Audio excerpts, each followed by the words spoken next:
अस्सलाम वालेकुम student, second year physics के साथ मैं हूँ Ghulam Mustafa. Student, last lecture के अंदर हमने गाज़ लॉ की फ़र्स्ट एप्लीकेशन कर ली थी। आज हम इसकी सेकंड एप्लीकेशन करेंगे, electric intensity due to an infinite sheet of charges. कि आपके पास चार्जेस की एक बहुत बड़ी शीट है, इनफिनाइट है, ठीक है। तो उस शीट के इर्द गिर्द किसी भी पॉइंट पे आपने इलेक्ट्रिक फील्ड इंटेंसिटी जो है वो मालूम करनी है। अब देखें, अब पूरी शीट तो हम कंसाइडर नहीं कर सकते ना, वो चूंकि इनफिनाइट है, इसलिए हम क्या करते हैं कि उसका कुछ हिस्सा यहाँ पे जो है वो कंसाइडर कर लेते हैं। ठीक हो गया। जैसे लेट करते हैं कि ये वो चार्जेस की शीट है, ठीक है। तो यूँ कह लें कि यहाँ पे चार्जेस पड़े हुए हैं, इधर चार्जेस आएंगे तमाम अतराफ में। बेसिकली ये कोई फिज़िकली आपको नज़र नहीं आएगी, क्योंकि आपको पता है चार्जेस आपको नज़र नहीं आते। तो यहाँ पे चार्ज है, इधर है, इधर है, इधर है, यानी कि काफ़ी सारे चार्जेस जो हैं वो यूनिफॉर्मली एक ही शीट की फॉर्म में हैं। उस शीट का आपने छोटा सा टुकड़ा ले लेना है, उस शीट के इस पॉइंट पे, इस साइड पे, ठीक है, और इस शीट के इस साइड पे किसी भी पॉइंट पे आपने फील्ड जो है वो मालूम करना है। तो आपको पता है कि किसी भी चार्ज का अगर आपने फील्ड फाइंड करना है गाज़ लॉ को यूज़ करते हुए, तो सबसे पहले आपको गायन सरफेस ड्रा करनी पड़ती है। तो यहाँ पे मैंने एक शीट ली हुई है जी, इनफिनाइट शीट है, लेकिन उसका कुछ हिस्सा जो है वो मैंने यहाँ पे बनाया जी। अब हमने इसके अंदर जो जितने भी चार्जेस हैं, इन चार्जेस की वजह से इलेक्ट्रिक फील्ड जो फाइंड करना है, तो जाहिर है हमें सबसे पहले गायन सरफेस ड्रा करनी पड़ेगी। तो शीट के अंदर आपने गायन सरफेस जो है वो सिलेंड्रिकल ड्रा करनी है। जैसे मैं दोबारा इसको यहाँ पे दिखा देता हूँ। जैसे लेट कर लेते हैं कि ये आपके पास जो है ये चार्जेस की शीट है, तो इसके सेंटर से आपने होल ऐसे करना है, ठीक है। बेसिकली चार्जेस में होल तो होगा नहीं ना, वो तो एक इमेजिनरी जो है वो शीट होगी।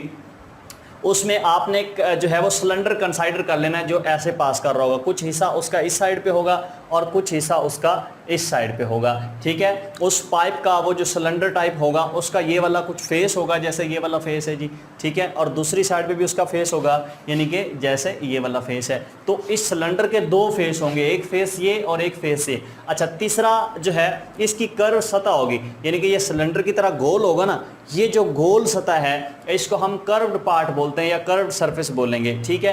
तो तीसरे नंबर पे आपने ये कंसाइडर कर लेनी है, ठीक है जी। तो हमने क्या काम करना है कि सबसे पहले तो हम इस फेस का इलेक्ट्रिक फील्ड फाइंड करेंगे, फिर इस फेस का फाइंड करेंगे, और फिर ये जो पाइप होगा, जो सिलेंडर होगा, ठीक है जी, इस सिलेंडर की ये जो कर्व पार्ट है, इस कर्व पार्ट की वजह से जो इलेक्ट्रिक फील्ड है वो मालूम करेंगे, फिर उन तीनों को जमा करेंगे।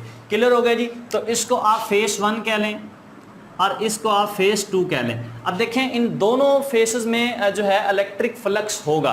इलेक्ट्रिक फ्लक्स मैंने कहा था कि ये होता है फील्ड लाइंस की तादाद जितनी पास कर रही हो। तो अब देखें, ये चार्जेस की एक शीट है ना, तो आपको पता है चार्जेस के अतराफ में जो फील्ड लाइन निकल रही होती हैं। अगर यहाँ पे कोई चार्ज पड़ा है तो उसके इधर भी फील्ड लाइन निकल रही होती है, इधर भी निकल रही होती है, अप डाउन तमाम अतराफ में। तो आपके पास एक शीट है चार्जेस की, तो शीट्स में क्या होगा, जितनी भी शीट्स होंगी चार्जेस की, उनमें जो फील्ड होता है ना वो कुछ यूं होता है कि वो इस साइड पे भी फील्ड लाइंस निकल रही होती हैं इनफिनाइट, और इस साइड पे भी इनफिनाइट फील्ड लाइंस जो है वो निकल रही होती हैं। तो जैसे ये वाली शीट है, इसके इस साइड पे भी फील्ड लाइन जो है वो निकल रही होंगी। यहाँ पे मैं बना देता हूँ, तो इसके इस साइड पे जो है वो फील्ड लाइंस निकल रही होंगी, और इसके इस साइड पे भी फील्ड लाइंस जो हैं वो निकल रही होंगी। क्लियर हो गया। अब देखें, ये फील्ड लाइंस निकल रही हैं। अब हम अगर लॉजिकली देखें तो ये जो फेस 1 है, इस फेस में से लाइंस पास कर रही हैं, लिहाजा हम कह सकते हैं कि यहाँ पे इलेक्ट्रिक फ्लक्स होगा, यानी कि इस फेस में इलेक्ट्रिक फ्लक्स होगा, कुछ ना कुछ होगा, ठीक है। ये जो 2 फेस है, इसमें से भी फील्ड लाइंस निकल रही हैं, तो जाहिर है कि इस फेस में भी इलेक्ट्रिक फ्लक्स जो है वो होगा। लेकिन अगर हम इसकी कर्व पार्ट देखें, ये जो सतह होगी, ठीक है, तो ये सतह अगर आप देखें तो ये सतह जो है ना, ये इन लाइंस के पैरेलल है, मतलब लाइंस भी ऐसे ऐसे पास कर रही हैं, और फील्ड ये जो सतह है ये भी बिल्कुल ऐसे ही है। तो पैरेलल, अगर कोई भी एरिया पैरेलल हो तो फील्ड लाइंस के, तो उसमें से फील्ड लाइन तो पास ही नहीं कर सकती, लिहाजा वहाँ पे फ्लक्स क्या हो जाएगा, 0 हो जाएगा। तो सबसे पहले हम फ्लक्स कैलकुलेट करते हैं जी फेस 1 का। तो यहाँ पे आप लिखिएगा फॉर फेस 1, फेस 1 के लिए जो फ्लक्स होगा वो φ1 होगा, और फाई का फार्मूला आपको पता ही होता है EA। तो हमें नहीं पता कि ये कितना यहाँ पे इलेक्ट्रिक फील्ड होगा या कितना इसका एरिया है, हम लेट कर लेते हैं कि यहाँ पे इलेक्ट्रिक फील्ड E है और एरिया इसका A है, ठीक है जी। तो इसलिए फाई हमारे पास बिल्कुल वैसे ही EA ही आ जाएगा। क्लियर है। इस तरह फेस 2 के लिए आप लिखेंगे फॉर फेस 2, तो फेज 2 के लिए भी हमारे पास ये आ जाएगा फाई 2 इज इक्वल टू ई ए, क्योंकि इसका भी एरिया जितना इसका एरिया उतना ही इसका एरिया होगा। ठीक है जी, तो चार चूंकि यूनिफॉर्म है लिहाजा जितनी फील्ड लाइन इसमें से गुजरी इस एरिया में से इस फेस में से उतनी फील्ड लाइंस ही इस फेस के एरिया में से पास कर रही हैं। ठीक हो गया। तो यहाँ पे आप तीसरा नंबर पे आपने लिखना है फॉर कर्व्ड पार्ट। तो कर्व पार्ट का मैंने आपको बताया कि ये पैरेलल हो, ये इसका जो कर्व है ये फील्ड लाइन के पैरेलल होगी, लिहाजा इसमें से कोई फील्ड लाइन नहीं गुजरेगी, तो फ्लक्स क्या होगा, जीरो होगा। तो फॉर कर्व पार्ट के लिए जो फ्लक्स है उसको हम फाई 3 लिख लेते हैं और वो कितना होगा, वो जीरो होगा, कोई लाइन पास नहीं करेगी। अच्छा, अब हमने टोटल फ्लक्स मालूम करना है, तो टोटल फ्लक्स होता है फाई ई और ये बराबर किसके होगा, phi 1 plus phi 2 plus phi 3, जितने भी फ्लक्सेस हैं हम सबको आप जमा कर लेंगे। ठीक हो गया। फाई 1 हमारे पास कितना है, ई ए है, और फाई 2 हमारे पास कितना है, वो भी ई ए ही है, और जो हमारे पास फाई 3 है वो 0 है। तो ये हमारे पास आ जाएगा 2 E A is equal to phi E. इसको आप इक्वेशन नंबर 1 कह लेंगे। ठीक हो गया जी। अच्छा, यहाँ पे अब आपने गाज़ लॉ लगाना है, तो यहाँ पे लिखेगा बाय गाज़ लॉ, वो क्या था हमारे पास, वो था phi E is equal to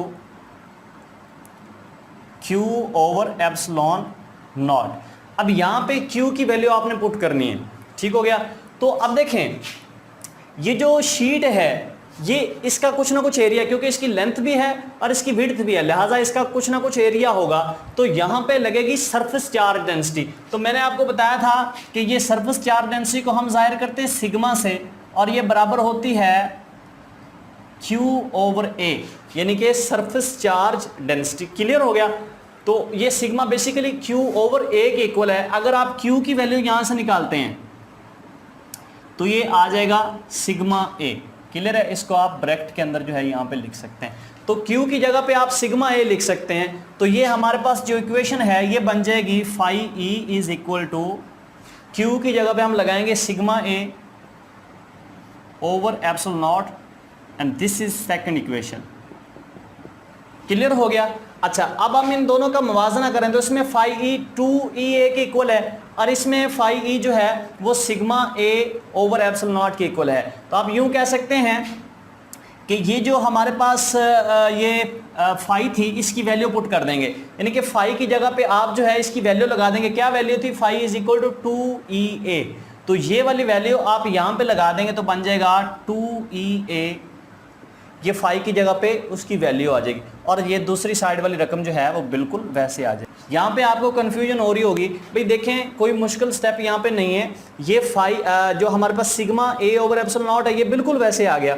ठीक है, और फाई E की जगह पे हमने उसकी वैल्यू लगा दी। ठीक है, अगर हम यहाँ पे देखें तो ये एरिया इस एरिया से कैंसिल हो जाएगा। रीजन ये है कि ये एरिया इधर ज़रब हो रहा है, इधर आके डिवाइड हो जाएगा, तो A से कट जाएगा, तो हमारे पास बच जाएगा 2E is equal to sigma over epsilon naught. तो 2 इधर क्या हो रहा है, मल्टीप्लाई हो रहा है, इधर आके डिवाइड आ जाएगा, तो ये हमारे पास आ जाएगा E is equal to sigma, वैसे ये 2 इधर ज़रब हो रहा है, दूसरी साइड पे जाके डिवाइड हो जाएगा, तो बन जाएगा 2 एप्सिलॉन नॉट। क्लियर हो गया। ये हमारे पास इलेक्ट्रिक फील्ड होगा इसके अलॉन्ग किसी भी पॉइंट पे। अगर आप इसको वेक्टर फॉर्म में लिखना चाह रहे हैं तो इसके ऊपर तीर का निशान लगाएंगे, और ये सिग्मा ओवर 2 एप्सिलॉन नॉट, और साथ में R जो है ये यूनिट वेक्टर आ जाएगा। तो आई होप कि आपको इसकी समझ आ गई होगी कि कैसे इलेक्ट्रिक फील्ड मालूम करते हैं इनफिनाइट शीट ऑफ चार्जेस का। तो अगर इस लेक्चर की समझ नहीं आई, कोई क्वेश्चन है तो आप पूछ सकते हैं। आज के लेक्चर को यहीं पे ख़त्म करते हैं जी। अल्लाह हाफिज़।